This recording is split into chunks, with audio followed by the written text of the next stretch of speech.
Hi. So the lapel didn't work on me because I'm wearing a dumb shirt and I'm double fisting here. So if I get all foobarred up, just please excuse me.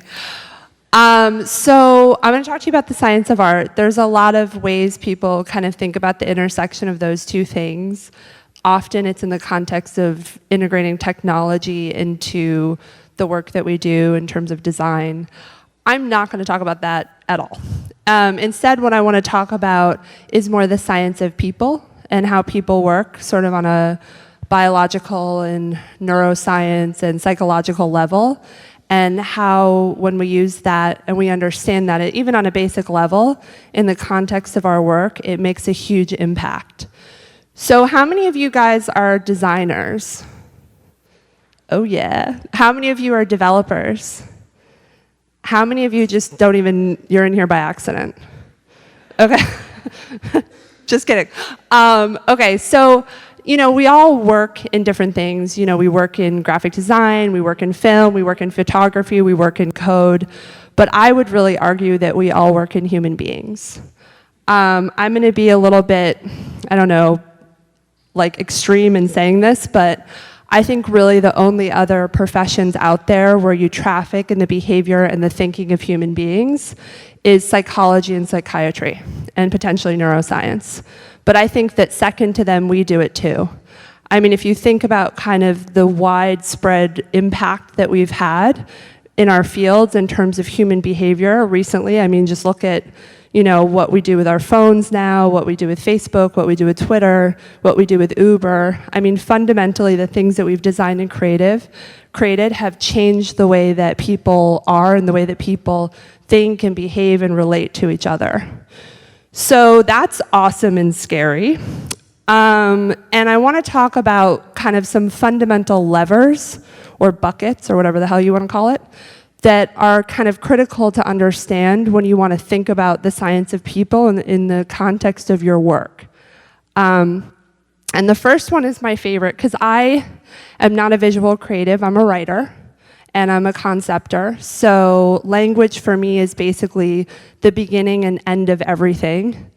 And I would argue in an era where we can Snapchat, whisper, WhatsApp, whatever the fuck image stuff up, we've lost a lot of the power and just remembering how important and critical language is. And that goes beyond that 2 pieces of copy that you throw up on the, whatever you're making, the ad or whatever. How many of you have read 50 Shades of Grey? Bullshit. Okay, I read 50 Shades of Grey. It was arguably the worst book I've ever read in my entire life. It was 4 pages of poop followed by extreme sex. And but the thing that I thought was fascinating about 50 Shades of Grey is here's something that sold over 90 million copies, was translated into 52 languages, was on basically every bestseller list, but beyond that, clearly tapped into something unconscious for people that they shared. That was so powerful, it had everyone from the housewife to, and I've asked this before, and I can tell you a lot of men have read 50 Shades of Grey.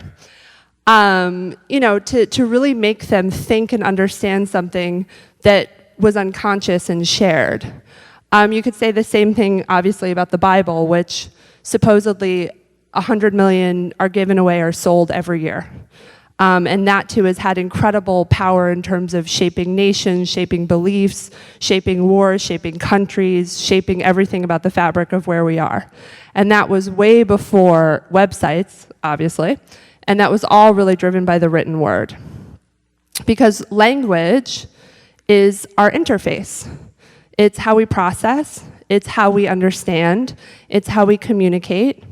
Human beings have evolved to be highly, highly social. We literally have a larger neocortex so we can be more social. And language is one of the primary mechanisms through which we connect and understand each other. So I want to talk about some of the interesting things about language. Language has a huge impact on bias.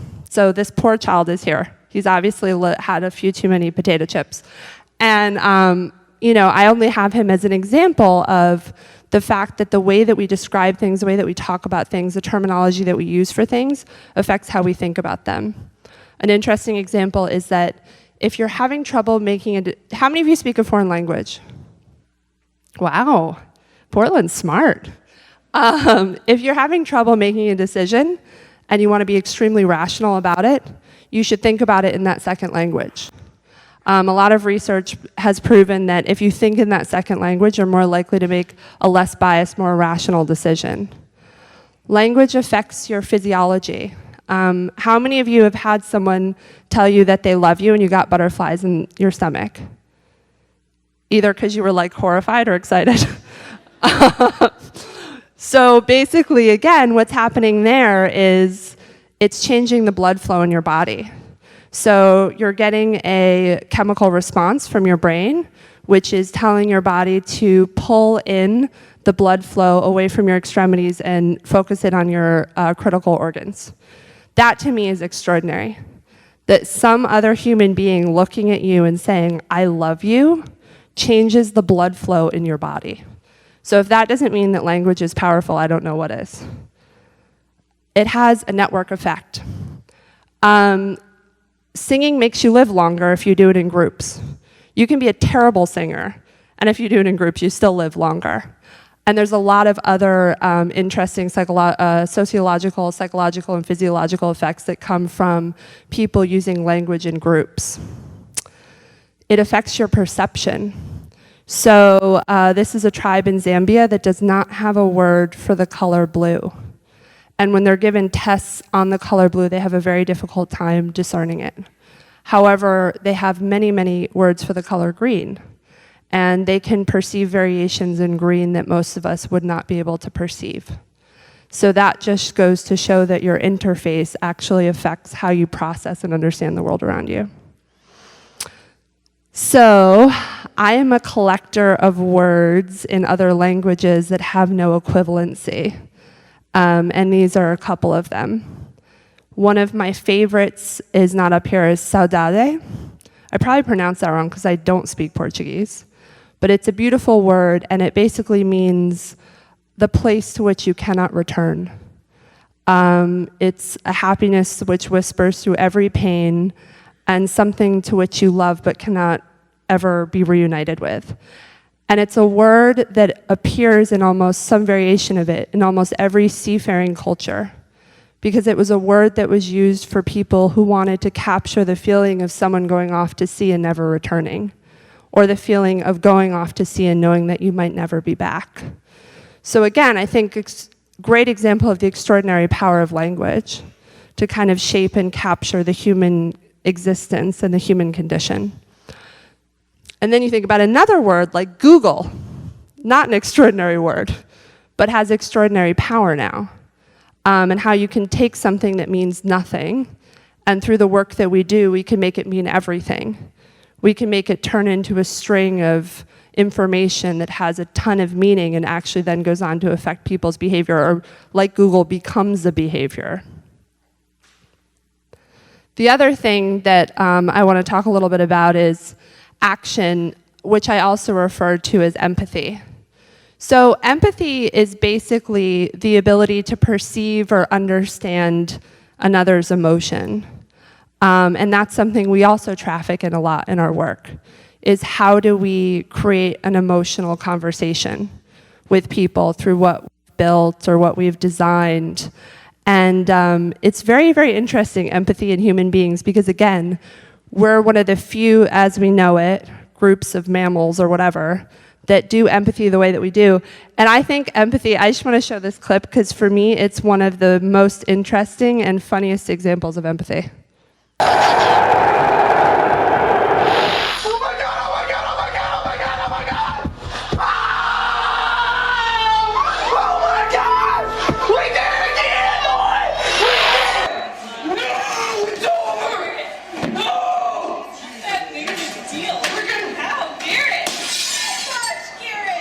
What the Panthers said? The Panthers said that they didn't even want him on the team anymore.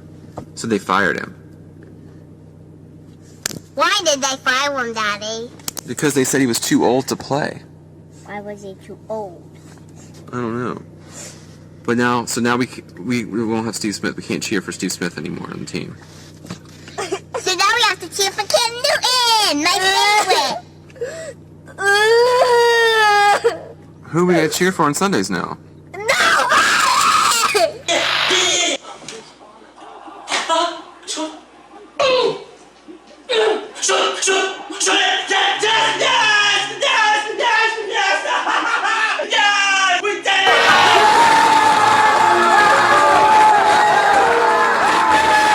That's unbridled enthusiasm, among other things. So that's awesome and scary.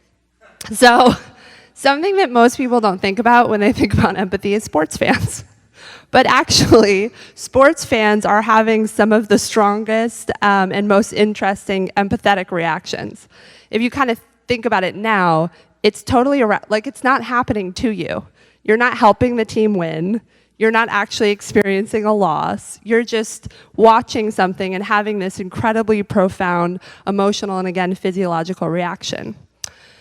And the reason that they think that that happens is your mirror neurons. And the reason that this is interesting for us is because this is something that we can also play with in our work. So about 10 years ago, a group of Italian scientists discovered this activity in a part of the brain that was occurring not when a monkey was doing something, but when a monkey was observing another monkey doing something. So it was basically replicating an action or something that it was seeing that it had never done before, or it had only done in a limited context, in the exact same parts of its brain that would light up if it were to do it itself. So it was basically creating a mirror of what it was in its own brain.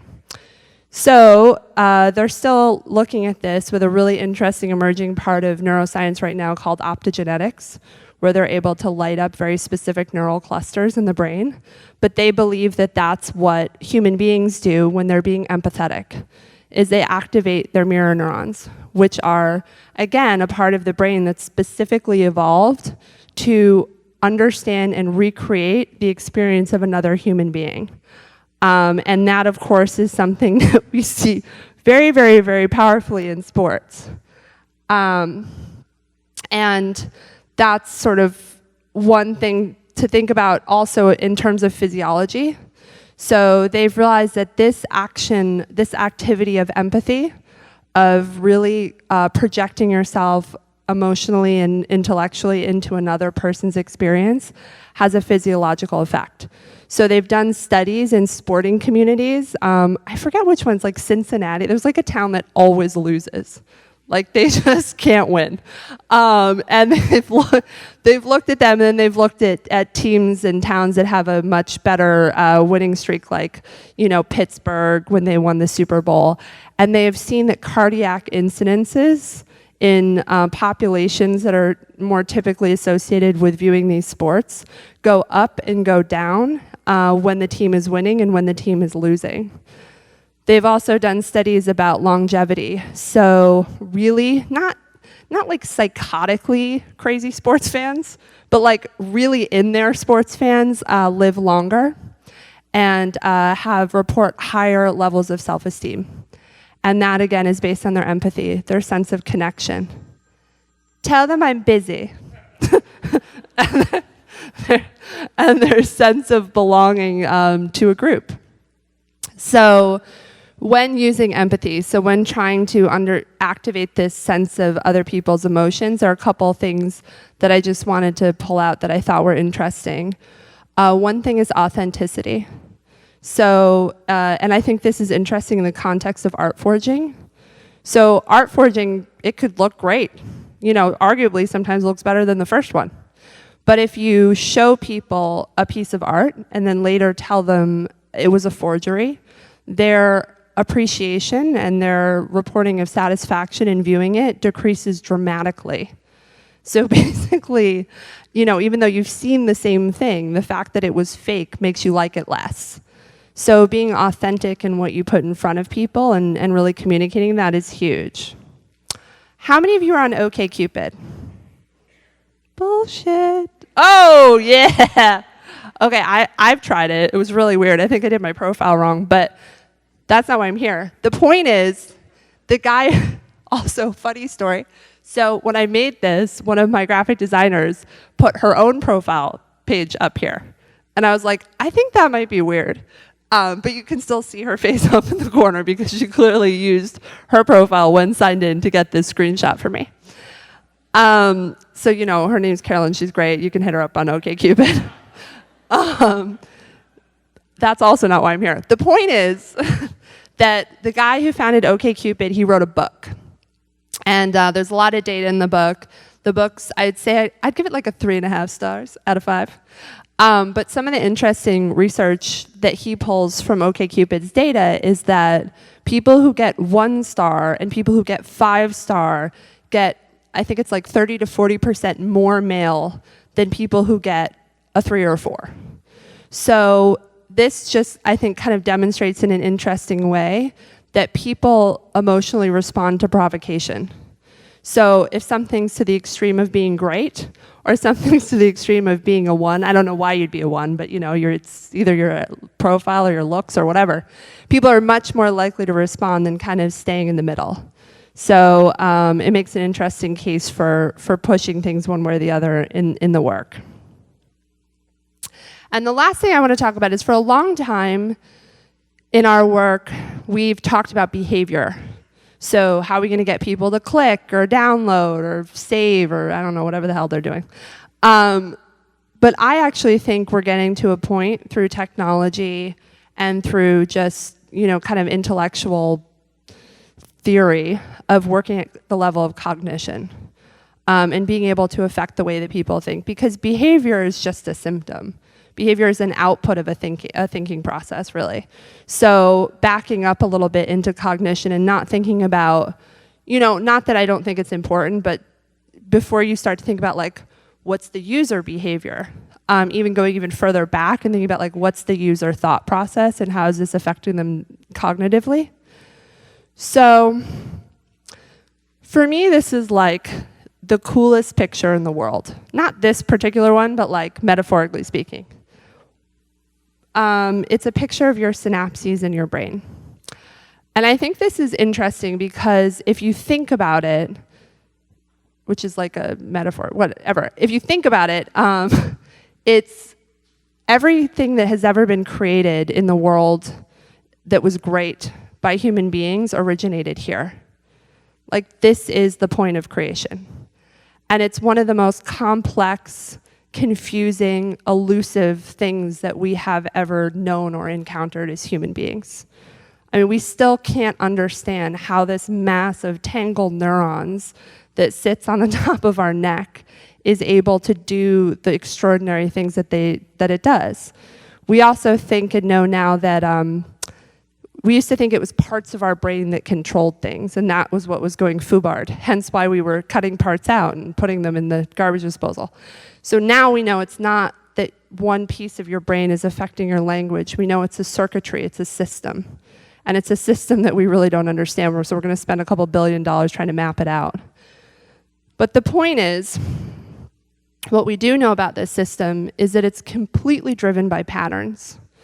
That everything about how your brain processes is based on recognizing patterns in your environment and taking those patterns, taking discrete pieces of information and linking them together, and then linking those links together and creating these sort of compounding chains of information, which is how you remember, how you recognize, how you understand, how you create. Everything that your brain does is based on patterns.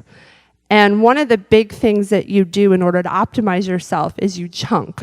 So you basically take patterns and lock them together in big chunks in order to remember and understand things.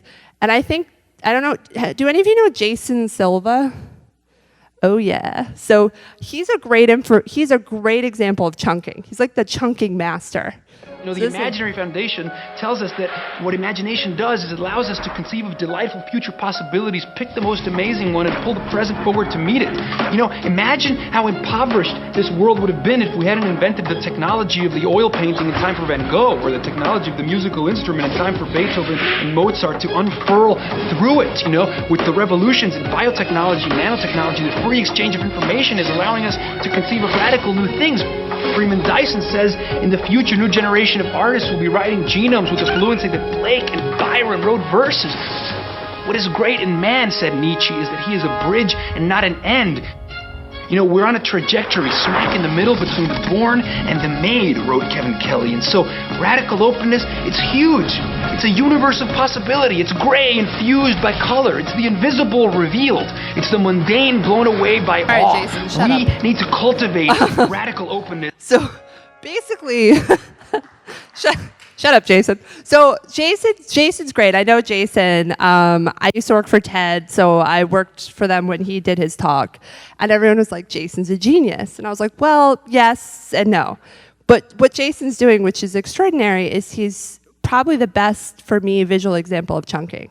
So what Jason's done is he's absorbed a tremendous amount of information that's roughly correlated around a certain subject, which is basically thinking, singularity, neuroscience, et cetera.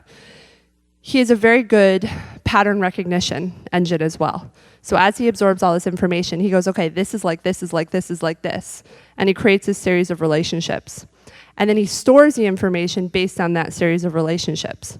So what Jason does when he makes a video is, if you think about it, he grabs a thread and he starts to pull that thread. And as he pulls that thread, his mind surfaces for him, okay, you start with this and it leads to this, leads to this, leads to this, and he goes all the way down the chain and he remembers.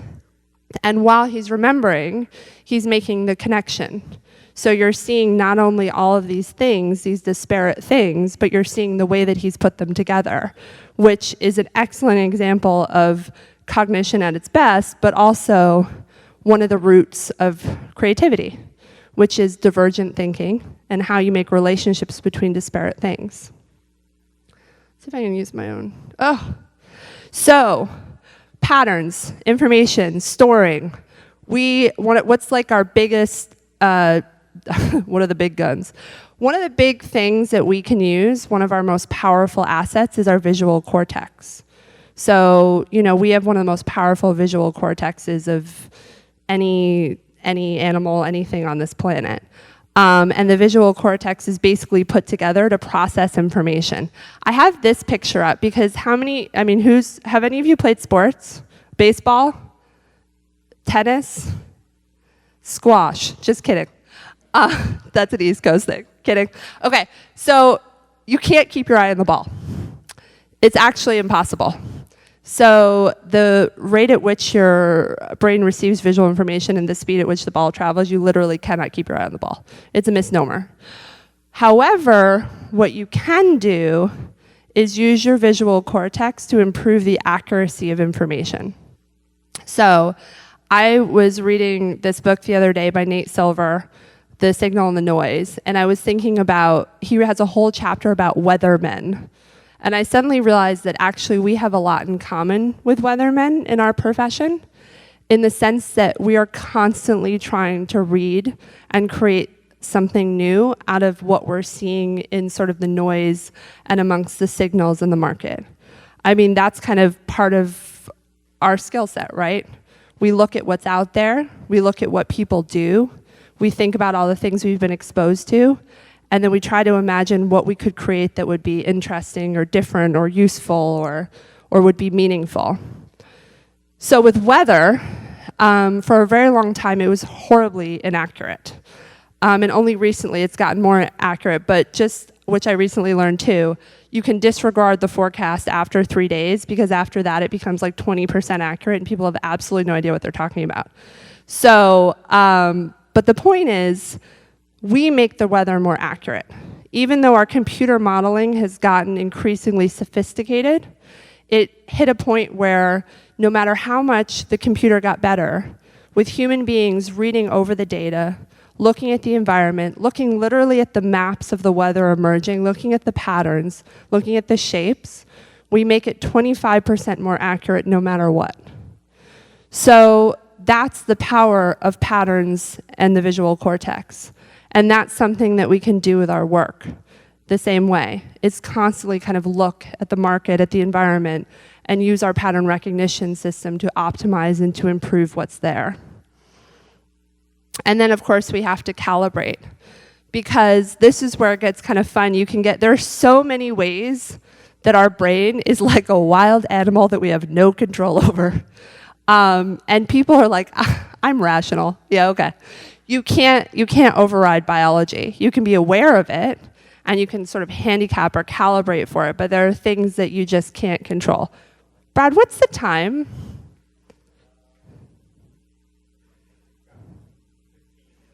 So I didn't want to break the magic, but I'm terrible at I don't believe in time. I'm 25 minutes late to every meeting I ever go to. So this one I particularly love.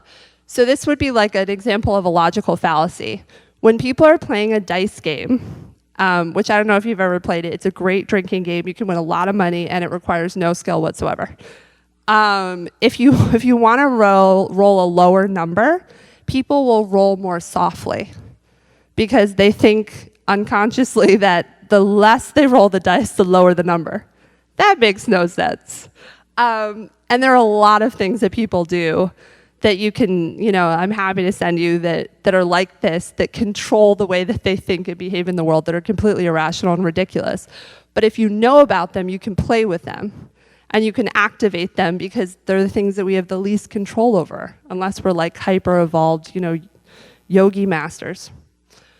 So I've talked about language, I've talked about empathy, I've talked about cognition, and that in the context of sort of understanding how to mold the people because we're all working in people, mold the people that we're working in.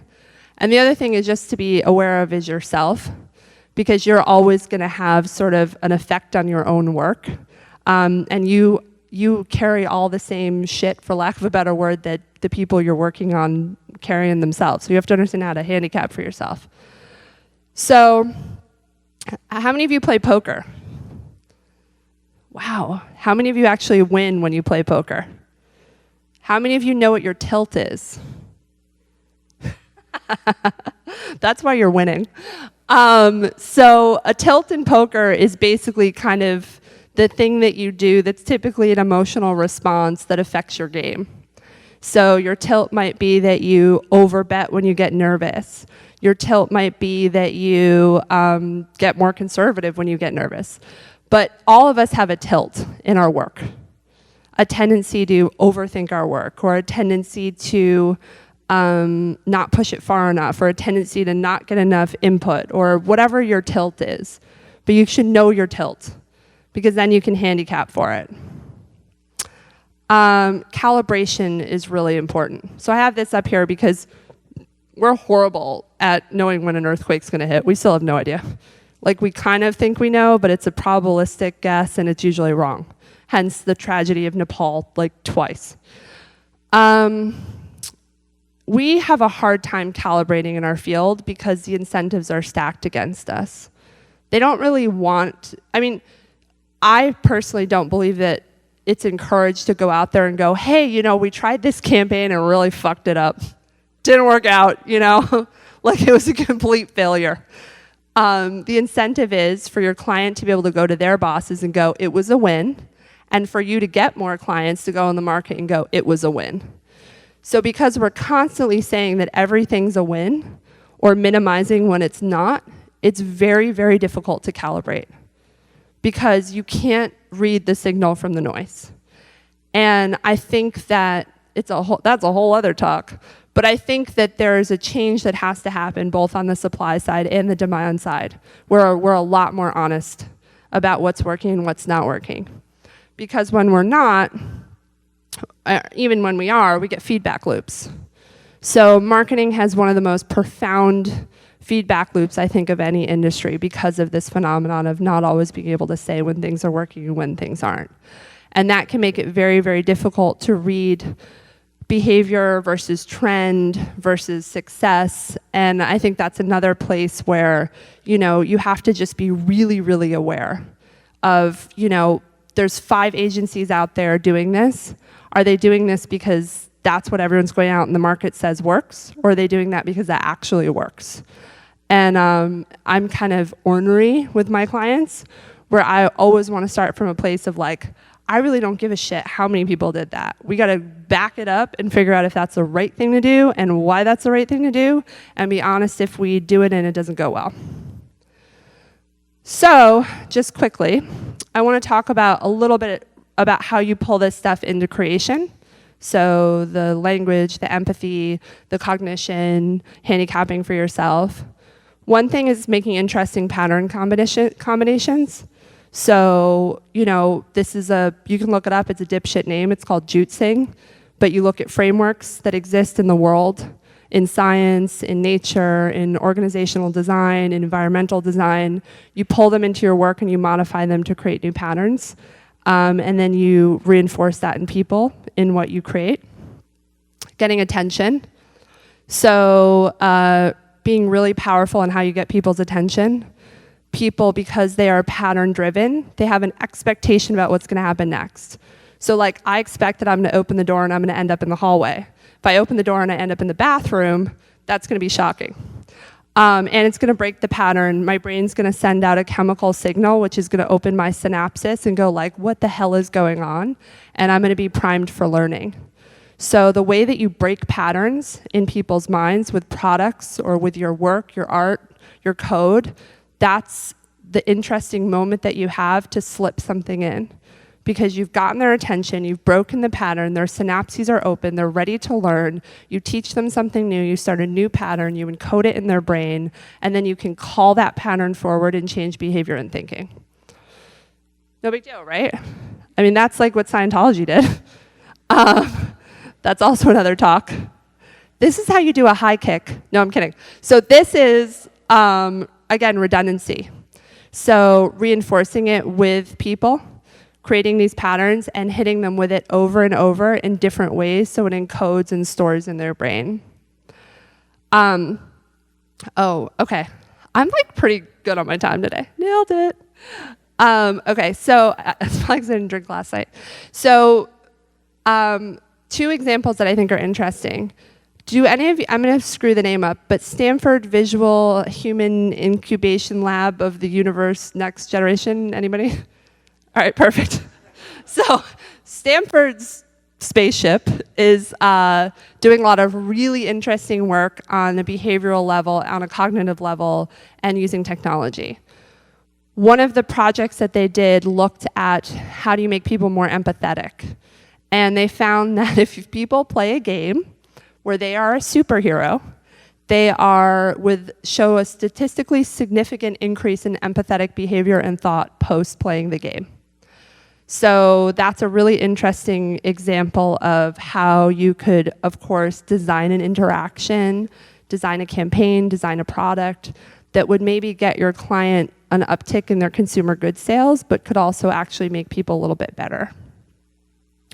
This is a really scary avatar, but it's meant to demonstrate the Proteas Effect, which is essentially that, I'm not like a big video game player because I suck at them, but this is an interesting effect and would actually make me play because when people play with avatars, and that avatar has like, let's say she's like a hot, sexy blonde, not like this.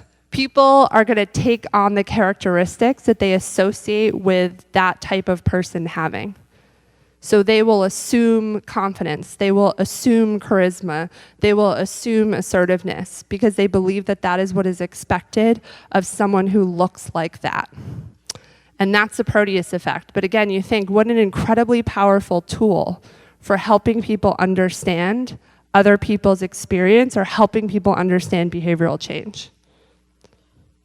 So I just wanted to give a quick example of how I do this in my own work. It's like really weird, but I think very cool. And is what most people would call experiential design, but I actually think of as environmental design. So about 3 years ago, I was drunk in a cave, and I met some guys from Red Bull, and they were all on the high performance team, and they asked me if I could design some things to improve performance, and particularly with their internal staff. And as I thought about it, I started to imagine that you could, how many of you have seen Michael Douglas's The Game? Okay, like best movie ever. So I started to think about how can I recreate that and kind of combine it with Sleep No More and use art direction and some other principles to change the way that people are at work and change the way that people relate to each other at work. So I came up with this sort of program that I've now been running with them for 3 years, that I run with their talent development teams, their marketing teams, their leadership teams. And essentially what they do is they call me, they tell me what they want their team or staff to be better at, and then they don't learn anything until I show up in like a car to kidnap them about what I'm gonna do. And in the interim, I build an environment where I think they'll be able to learn something. So the last one was Cerro Gordo. I took 30 of their talent development, top talent development recruiters, and I brought them to a really creepy motel. This is actually in Lone Pine, California. It's a unbelievable town. I don't know if you guys have seen Chinatown, but it's the lake that they stole all the water from LA. LA still owns the town. LA water power trucks circle the town. It's very bizarre. But what I wanted to do first was I wanted to replace a series of individuals in the town with actors, because I wanted to know how this team would respond to people who they perceived to be at a different socioeconomic status from them when they weren't being watched. And I did that in the context of the hotel, and I also did it at this restaurant. And then I found something that would symbolize for them achievement, difficulty, struggle, group dynamic, interaction, and what they do, which is basically look for talent. And so what I found was this old mining town. And this is a privately owned mining town. There's a guy who takes care of it. He's a 71-year-old silver miner. He takes care of it on a deathbed promise to a woman who took it over from her uncle from LA. And he lives up there alone with no running water. And the place is like amazing and extraordinary because he's sort of a hoarder of mining things. So there's just mining shit everywhere, but it's not a museum. And then I also got this campground for them where they would have the opportunity to kind of be outside. So the way it worked was I put them in the motel. I replaced the motel with actors, the motel owners with actors. I let them think that they were just in a very spooky, weird place. At 4 a.m., we came in SUVs, we kidnapped them, we blindfolded them, we put them in a uniform, we put them in the cars, and we started to take them up the mountain, and I wouldn't let them speak. At intervals, we dropped them off out of the cars in teams, and they had specific interactions that they had to complete in order to get back in the cars.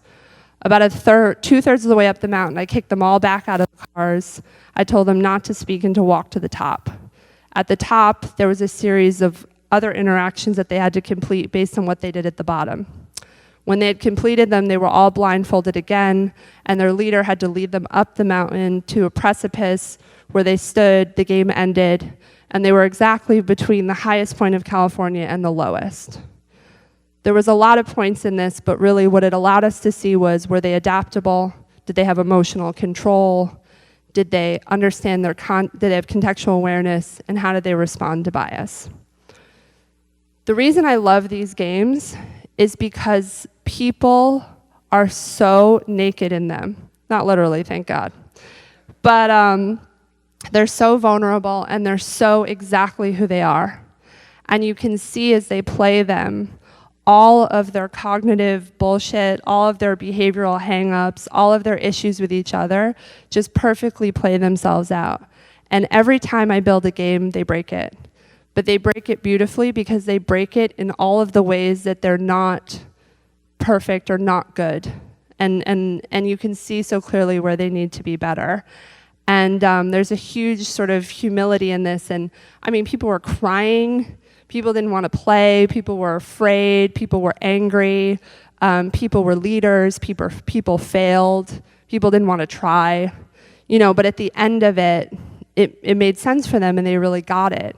And again, the reason I wanted to do this, because if I sat them in a room and I said, oh, you need to be more emotionally controlled, you need to be more adaptable, they wouldn't get it. But if I say to them, you need to go back to that moment when I pulled you out of your bed and made you put on a miner outfit and blindfolded you and put you in a car and drove you up a mountain, and you need to remember how that felt and how scared you were and how you controlled it. People can remember that. That's something you can go back to. So that's why, I think it's really powerful to use all of these cognitive tools, because that's something that now exists inside of them on a cognitive level. That is stored in their brain in a chain. They can pull that sequence up and they can use that to impact their behavior, going forward. And I know this is a physical example, but you can really do the same thing. Am I almost out of time? You can really do the same thing super quickly with technology. So just a real quick example in terms of technology. We design behaviors. We have a huge culpability for what we design. This is this might be someone I worked for. They are responsible for building most of today's publishing sites. And I personally think on a certain level they're ruining reading. The reason is because they have, and I know, based on their internal process, made a strategic decision to design sites where everything is cut up and shareable. The headline, the byline, the photos, the first paragraph, the second paragraph, like literally every piece of an article can, in their words, be atomized or something like that. The problem with that is it creates an entirely new metric system. Authors are now accountable for how many times the first line of their article is shared. If we do that, what do we say to readers? What are we saying to the people who define and design like the accountability system for authors? What are we saying to authors? Because it's not them that's designing it. It's not the publishers that are designing it. Often it's us. So I think we really have to think about what we create and why we create it, and the behavior that we're incentivizing and the behaviors that we're creating. Because thank God for Medium, right? Like finally coming up with a site where it's really authentically about reading. And then just quickly, this is something we designed. And the reason I designed this, because it was a response to what I was seeing in the market. Like, I don't want it to be some endless stream of shit that you can just scroll through that makes people produce content after content after content, because if your feed isn't full of things that have 10 things today, you're not a viable publication. It's ridiculous. And I didn't want it to feel like you had to share everything, or you either had to look at an image or you had to read the text because that was what worked for the advertiser. I wanted the imagery to work. This scrolls so you can read and look at pictures at the same time. I wanted you to be able to do both things at the same time. I wanted to prove that you could do that and the advertising model could still work, and that you didn't have to force people to just regurgitate or vomit content all day long on a publishing site. So is this a perfect solution? No. Is it interesting? Yes. Again, the point just being, you guys have that power to look at what's in the market and go like, I don't like that. I don't like that behavior. I don't like what that's doing to people. I don't like what that's encouraging. I don't like what that's reinforcing. I want to do it differently, or I want to do something better, or something like that. Like, what? I'm at 0. So luckily, that's my last slide. So, so thank you guys very much. Hopefully that was interesting and you're not blacked out. But basically, that's what I really wanted to focus on, was the science of people, how people work. There's so much interesting stuff out there that you can look at and read if this is sort of interest to you. And it's so accessible. I don't care how artistic you are or scientific or whatever. And it's really powerful if you use it in your work.